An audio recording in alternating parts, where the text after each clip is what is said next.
Let me describe his body language to you, Arnab.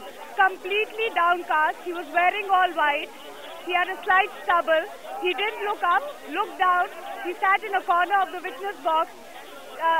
Ashen look on his face. It almost seemed as if he knew what was going to come. The inevitable was likely to happen. And he just kept looking down the whole time. His right hand was covering his mouth, and he didn't want to look at anybody else. Right before Ajmal Kasav actually walked in, the prosecutor and the judge were talking, and the special prosecutor Ujjwal Nikam was telling the judge in fact was asking him whether he wanted all the charges, all the offences against which Ajmal Kasav had been charged to be clubbed together. So that was when Ajmal Kasav walked in. The judge kept his argument going with Ujjwal Nikam. That's when suddenly he looked at the defense lawyer KP Pawar and he said, would Ajmal Kasav want to say something?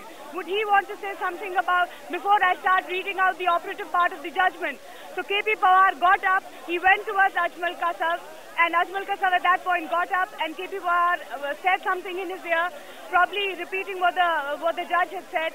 So Kasav just shook his head, and he almost seemed irritated at the suggestion and sat down.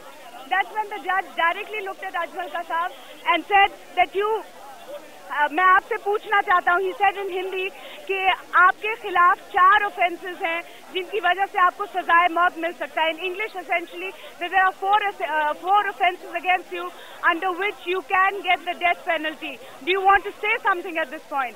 So Ajmal Kasav, with his back towards all of us, looked at the judge and just shook his head, saying that he didn't want to say anything, and sat down. That's when, and he kept looking down, didn't look up at all through that entire period. That's when at about 1:14, the Kasav again signaled to his guards. He said he wanted some water. That's when the judge actually saw him doing that and said, if he does want water, then let him go out for some time, get some water and then come in. Which is when Kasav actually left the courtroom for a brief 2 to 3 minutes. And at that point, the judge told the media contingent that was present there not to leave the courtroom. Kasav was brought right back in about 2 to 3 minutes. He had obviously had some water, but that's when Kasav broke down. He held his head in his hands, and we could see that he was actually crying. He was trying to wipe his tears, whether that was part of a drama that he was doing or completely realizing what his fate was as the judge was reading out one after the other the operative part of the judgment.